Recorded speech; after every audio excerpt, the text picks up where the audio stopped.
You went to the G20 and you met for the first time face to face with Vladimir Putin. And George Bush had once said he stared into his soul and came away satisfied. What do you think? Can we trust him? Well, look, we had a good meeting. I think we had an excellent meeting. But I do believe it's important to have a dialogue. And if you don't have a dialogue, it's a lot of problems for our country and for their country. I think we need dialogue. We need dialogue with everybody. Sure. It was a great G20. You had 20 countries. I got along, I think, really fantastically with the head of every country. That was President Trump earlier today in his interview with Pat Robertson, talking about his meeting with Putin at the G20. Now that we know Donald Trump Jr.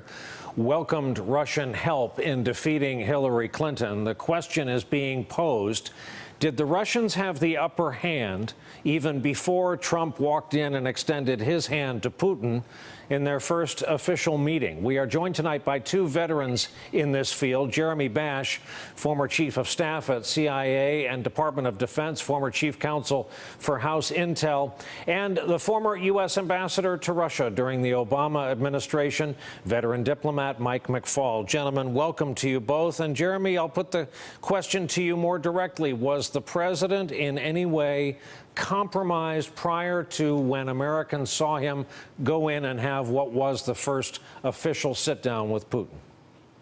Long-standing business ties, Brian, I believe, have played a role in giving Russia tremendous leverage over the Trump organization and over Donald Trump.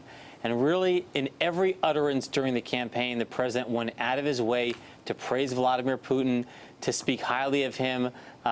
When asked why, he said, well, Putin has said nice things about me.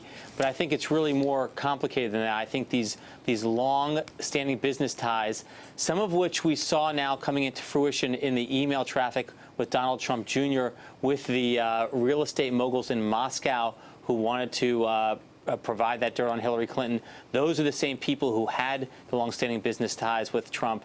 And I think Trump came into office predisposed to be very pro-Russian, very pro-Putin. Ambassador McFaul, same question.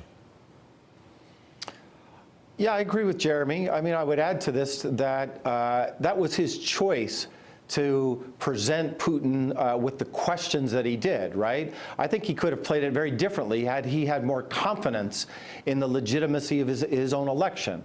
But because in his head, the president thinks that somehow the Russian violation of our sovereignty, the Russian meddling in our election, delegitimates his presidency, he doesn't want to talk about it. So instead of a declaratory sentence with an exclamation point, I know what you did, President Putin, in our elections, and under my presidency, it'll never happen again.